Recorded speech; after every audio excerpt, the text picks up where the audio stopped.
नमस्कार दोस्तों, मैं हूं कंचन। कहानियां सुनाती हूं। चलिए सुनते हैं कुत्ते की कहानी का आखिरी भाग, पांचवा भाग। मगर यह बात क्या है कि शेर अपनी जगह से हिला तक नहीं। कूद कर झपटना तो दूर रहा, चुपचाप मेरी ओर ताक रहा था।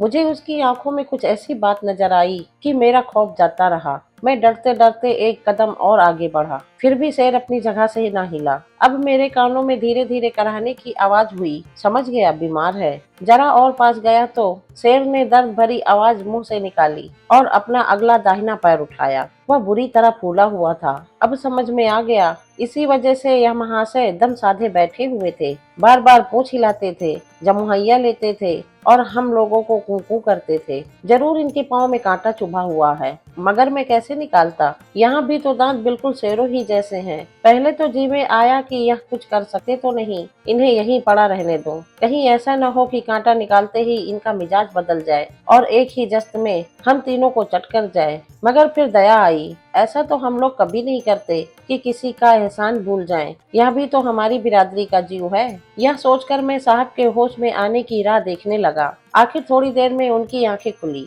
मुझे शेर के पास बैठा देखकर कुछ हिम्मत हुई। वहां से भागे नहीं। शेर ने उन्हें देखकर भी पूंछ हिलाना शुरू किया और बार बार अपना सूजा पांव उठाने लगा। साहब भी समझ गए कि शेर लंगड़ा है। साहब ने मेम को कई बार झिझोड़ा। जब मेम को भी होश आ गया तो दोनों आपस में कुछ देर तक बातें करते रहे। तब साहब ने शेर के पास जाकर उनका पंजा उठाया और धीरे धीरे कांटा निकाल दिया। शेर का दर्द जाता रहा। उसने साहब के पैरों पर सिर रख दिया और पूंछ हिलाने लगा। एकाएक बाहर आदमियों के चिल्लाने की आवाज सुनाई दी। मैं समझ गया कि जंगली लोग हमारा पीछा करते हुए आ पहुंचे हैं। मैं जाकर द्वार पर खड़ा हो गया। यहाँ तो किसी को आने न दूंगा, चाहे मर ही क्यों न जाऊं। मैं द्वार पर आया ही था कि 10-12 आदमी लंबे लंबे भाले लिए, मुंह पर लाल रंग लगाए सामने आ खड़े हुए और मुझे देखते ही तालियां बजाकर खुश होने लगे। खुश हो रहे थे कि अब मार लिया, बचकर कहाँ जा सकते हैं। 2-3 आदमी गार में बैठने की कोशिश करने लगे। उस भाले और ढाल के सामने मेरी क्या चलती। बस खड़ा भौंक रहा था। अरे क्या आसमान फट पड़ा या दो पहाड़ लड़ गए। ऐसे जोर की गरज हुई कि सारी गुफा हिल गई। शेर की गरज थी। आदमियों को द्वार पर देखते ही उसने एक जस्त मारी और द्वार पर आ पहुंचा। कुछ न पूछो, उन दुष्टों में कैसी भगदड़ मच गई। भाले और ढाले छोड़ छोड़कर एक एक दूसरे पर गिरते पड़ते भागे, मगर एक को शेर ने दबोच लिया और हमारे सामने ही उसे चकर गया। मेरे तो रोई खड़े हो गए और मेम साहब ने आंखें बंद कर ली। मैं सोचने लगा कि किसी तरह यहाँ से भाग जाना चाहिए। इस भयानक जानवर का क्या ठिकाना, न जाने कब इसका मिजाज बदल जाए और हमारी तुक्का बोटी कर डाले। कोई घंटे भर तो मैं वहाँ जब्त किए बैठा रहा। जब मैंने बाहर आकर देख लिया कि उन आदमियों में से एक का भी पता नहीं, तब मैंने साहब से चलने का इशारा किया। वो दोनों डरते डरते निकले और फिर उसी तरफ चल पड़े। शेर सिर झुकाए हमारे सामने ऐसा चला जा रहा था जैसे गाय हो। फिर भी मेरा तो यही जी चाहता था कि या महाशय अब हमारे ऊपर दया करते और हमें अपनी राह जाने देते। शाम होते होते हम लोग एक जंगल में पहुंच गए। इतना घना जंगल था कि कुछ सुझाई न देता था। शेर के पीछे पीछे चले जाते थे। एकाएक वह कोई आहट पाकर ठिठक गया, फिर कान खड़े कर लिए और आहिस्ता आहिस्ता गुर्राने लगा। सहसा सामने एक शेर आ गया। मेरी तो जान निकल गई और साहब और मेम दोनों एक पेड़ की आड़ में दुबक गए। मगर उस शैतान ने हमें देख लिया था। वह जोर से गरज कर साहब की तरफ चला कि हमारे शेर ने लपक कर उस पर हमला किया। दोनों गुथ गए। हमारे प्राण सूखे जाते थे। कहीं उसने हमारे मित्र शेर को मार लिया तो फिर हम लोगों की खैरियत नहीं। मैं चाहता तो भाग जाता, पर साहब और मेम को छोड़कर कैसे भागता। पेड़ इतने सीधे और घने थे कि उन पर चढ़ना मुश्किल था। मन में मना रहे थे कि हमारे शेर की जीत हो। कभी वह दबा लेता, कभी यह। कभी पंजों से लड़ते, कभी दांतों से। दोनों पंजों से लड़ते लड़ते खड़े हो जाते। मुंह और बदन से खून बह रहा था। दोनों की आंखों से ज्वाला निकल रही थी। दोनों गरज रहे थे और हम सांस रोके हुए यह लड़ाई देख रहे थे। घंटे भर की लड़ाई के बाद आखिर हमारे मित्र की जीत हुई। उसने उसे चित गिरा दिया और पंजे से उसका पेट फाड़ डाला। हम तीनों खुशी से नाचने लगे, मगर हमारे मित्र शेर का भी कचूमर निकल गया था। सारी देह जख्मों से चूर हो रही थी। वहीं लेट गए। हमने भी वहीं रात काटी। खाने को कुछ न मिला। साहब और मेम ने रास्ते में कोई फल खाया था, पर मुझे फलों से क्या मतलब। मुझे तो शिकार चाहिए और अंधेरे में कोई शिकार करना कठिन था। मैं उपासा ही रह गया। दूसरे दिन हम लोग समुद्र के किनारे पहुंचे, मगर अफसोस, मैं समुद्र के किनारे किसी शिकार की टो में था कि हमारे शेर ने, जो थककर एक चट्टान की आड़ में बैठा था, धीरे धीरे कराहना शुरू किया। मैंने जाकर देखा तो उसकी आंखें पथरा गई थी। थोड़ी देर में वह वहीं मर गया। कल की लड़ाई में वह बहुत घायल हो गया था। मैं बड़ी देर तक उसकी लाश पर बैठा रोता रहा। मेम और साहब भी बहुत दुखी हुए, मगर समुद्र के किनारे पहुंचने की खुशी में वह गम जल्द भूल गए। मैं अभी शिकार की तलाश में ही था कि सहसा किसी चीज के घर्राने की आवाज कानों में आई। ऐसी आवाज मैंने कभी नहीं सुनी थी। रेल की आवाज सुन चुका था, भक भक मोटर की आवाज सुन चुका था। यह आवाज उन सबों से अलग थी, जैसे आसमान पर कोई पवन चक्की चल रही हो। साहब और मेम साहब आवाज सुनते ही आसमान की ओर देखने लगे। मैंने भी ऊपर देखा। कोई बड़ी सी चील सी दिखाई दी। साहब ने अपनी टोपी उतारकर हवा में उछाली। मेम साहब भी अपना रुमाल हिलाने लगी। दोनों तालियां बजाते थे, नाचते थे। मेरी समझ में कुछ न आता था, ये लोग क्यों इतने खुश हो रहे हैं। मगर यह क्या बात है, वह आसमान से उड़ने वाली चिड़िया तो नीचे उतरने लगी। ओह, कितनी बड़ी चिड़िया थी। मैंने कभी इतनी भीमकाय चिड़िया न देखी थी। अजायब खाने में शुतुरमुर्ग देखा था, मगर वह भी इसके सामने ऐसा था जैसे छोटा सा कबूतर। देखते देखते वह नीचे आया और उसमें से दो आदमी उतर पड़े। पीछे मुझे मालूम हुआ कि यह भी एक तरफ की सवारी है, जो आदमियों को लेकर हवा में उड़ती है। उन दोनों ने हमारे साहब और मेम के साथ हाथ मिलाया, कुछ बातें की और फिर उसी सवारी में जा बैठे। एक क्षण में साहब ने मुझे गोद में उठा लिया और मेरा मुंह चूम कर उसी सवारी में बिठा दिया। फिर मेम और वह भी आकर बैठ गए। मेरी तो मारे डर के जान सूखी जाती थी। क्या हम हवा में उड़ेंगे? कहीं यह कल बिगड़ जाए तो हमारी हड्डी पसली का भी पता न चले। मगर साहब बार बार मेरा सिर थपथपा कर मेरी हिम्मत बांधते जाते थे। फिर चारों आदमी मेज पर बैठकर खाना खाने लगे। मुझे भी मांस का एक टुकड़ा दिया। मैं खाना खाने में ऐसा मस्त हुआ कि सारा भय दिल से जाता रहा। शोर इतना हो रहा था कि मेरा कलेजा कांपने लगा था। कई बार तो उसने ऐसी करवट ली कि मुझे लगा कि यह उलटना चाहती है। मैं चिल्लाने लगा, लेकिन जरा देर में वह संभल गई। हम एक रात और एक दिन उसी सवारी में रहे। कभी तो वह इतनी ऊंची उठती मालूम होती कि सीधे तारों से टकरा लेगी। साहब और मेम दोनों सो रहे थे,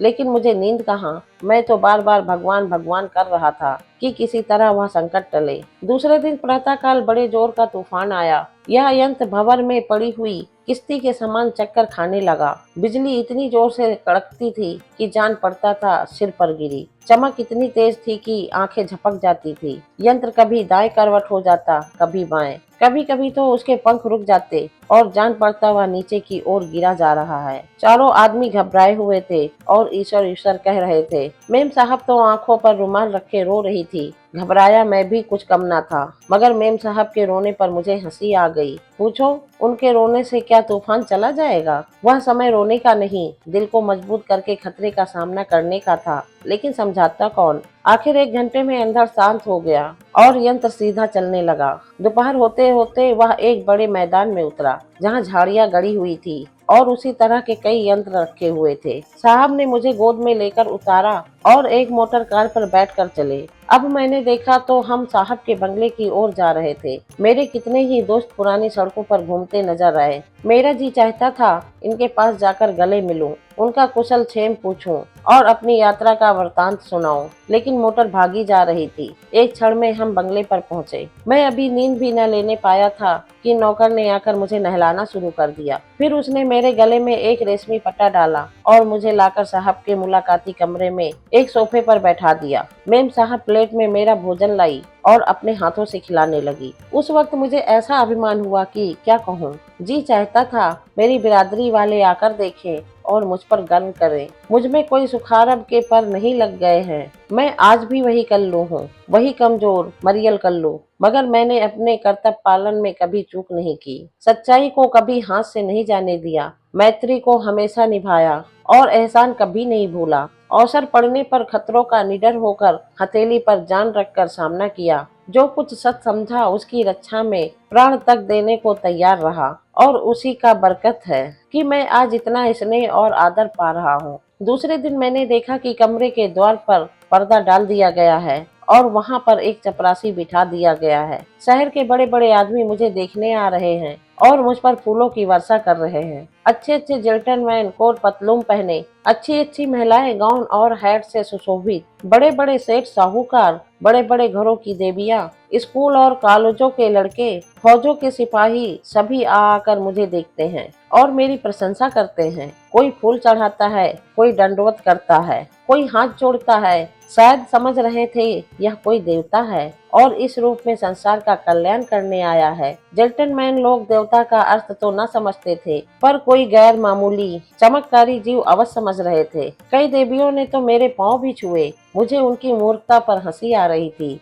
आदमियों में भी ऐसे ऐसे अक्ल के अंधे मौजूद हैं। दिन भर तो यही लीला होती रही। शाम को मैं अपने जन्म स्थान की ओर भागा, मगर जो ही नजदीक पहुंचा कि मेरे भाइयों का एक गोल मुझ पर झपटा। अभागे शायद यह समझ रहे थे कि मैं उनकी हड्डियां छीनने आया हूँ। यह नहीं जानते कि अब मैं वह कल्लू नहीं हूँ। मेरी पूजा होती है। मैंने दुम दबा ली और दांत निकालकर और नाक सिकोड़कर प्राण दान मांगा, पर उस बेरहमों को मुझ पर जरा भी दया न आई। ऐसा जान पड़ता था इनसे कभी की जान पहचान ही नहीं है। मैं तो उनसे अपना सुख दुख कहने और कुछ उपदेश देने आया था। उसका मुझे यह पुरस्कार मिल रहा था। ठीक उसी वक्त मेरे पुराने स्वामी पंडित जी लाठियां टेकते हुए चले आ रहे थे। उन्हें देखते ही जैसे मेरे बदन में नई शक्ति आ गई। दौड़कर पंडित जी के पास पहुंचा और दुम हिलाने लगा। पंडित जी मुझे देखते ही पहचान गए और तुरंत मेरे सिर पर हाथ रखकर मुझे दुआ दी और प्रसन्न मुख होकर बोले, तो अब बहुत बड़े ऋषि हो गए कल्लू।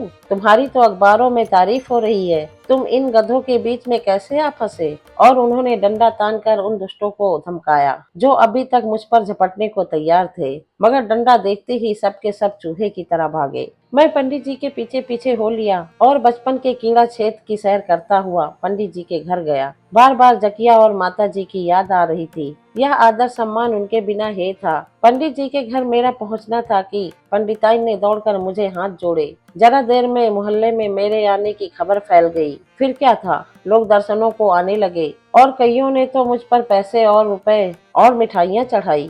जब मैंने देखा कि भीड़ बढ़ती जा रही है तो वहाँ से चल खड़ा हुआ और सीधा अपने बंगले पर चला गया। और तब से कई नुमाइशों में जा चुका हूँ, कई राजाओं का मेहमान रह चुका हूँ। सुना है मेरी कीमत 1 लाख तक लग रही है, मगर साहब मुझे किसी दाम पर भी अलग नहीं करना चाहते। मेरी खातिर दिन दिन ज्यादा होती जा रही है। मुझे रोज शाम सवेरे 2 आदमी सैर कराने ले जाते हैं। नित्य मुझे स्नान कराया जाता है और बड़ा स्वादिष्ट और बलवर्धक भोजन दिया जाता है। मैं अकेला कहीं नहीं जा सकता, मगर अब यह मान सम्मान मुझे बहुत अरखने लगता है। यह बड़प्पन मेरे लिए कैद से कम नहीं है। उस आजादी के लिए जी तड़पता रहता है जब मैं चारों तरफ मस्त घूमा करता था। न जाने आदमी साधु बनकर मुक्त का माल कैसे उड़ाता है। मुझे तो सेवा करने में जो आनंद मिलता है वह सेवा पाने में नहीं मिलता, शांत भी नहीं। दोस्तों, ये कुत्ते की कहानी अब यहीं पे समाप्त होती है। कैसी लगी आप लोगों को ये कहानी कमेंट में जरूर लिखना। वीडियो को लाइक करना, दोस्तों के साथ शेयर करना। मैं कंचन आपसे विदा लेती हूँ। फिर मिलूंगी एक नई कहानी के साथ। धन्यवाद।